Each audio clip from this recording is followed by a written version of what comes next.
નમસ્કાર. જેતપુરના એબીવીપી દ્વારા જીસીએએસ પોર્ટલની ખામીઓ સામે વિરોધ નોંધવામાં આવ્યો છે.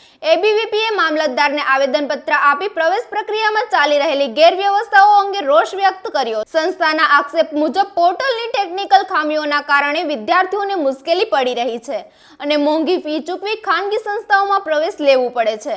સાથે જ 300 રૂપિયા રજીસ્ટ્રેશન ફી બંધ કરવાની અને ખાનગી યુનિવર્સિટીઓને જીસીએએસ પોર્ટલમાં સામેલ કરવાની માંગ પણ કરવામાં આવી છે. વધુ સમાચાર માટે જોડાયેલા રહો આરપી ગુજરાત ન્યૂઝ રાજકોટ. નમસ્તે, દર્શન બુવા, અખિલ ભારતીય વિદ્યાર્થી પરિષદ રાજકોટ જિલ્લા સચિવ તરીકેની જવાબદારી.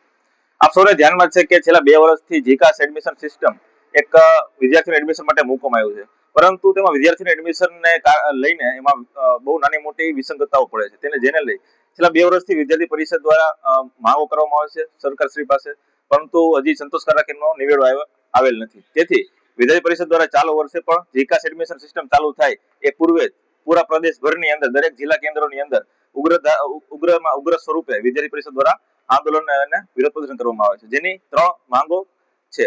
પહેલી માંગ છે કે પ્રાઇવેટ યુનિવર્સિટીઓ જે છે, જે જીકાસની અંદર કોઈ પણ એનો સમાવેશ કરવામાં આવતો નથી, તો વિદ્યાર્થી પરિષદની માંગ છે કે દરેક પ્રાઇવેટ યુનિવર્સિટીઓને જીકાસની અંદર સમાવેશ કરવામાં આવે.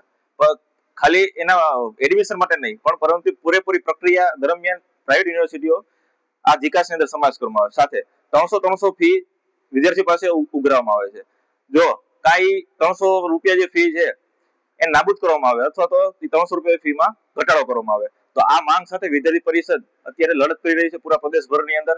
અને અમને એવો ખાસ એવો આગ્રહ છે કે સરકારશ્રી પણ આને ગંભીરતાથી નોંધ લઈ અને વહેલામાં વહેલી તકે આનો નિવેડો આવશે.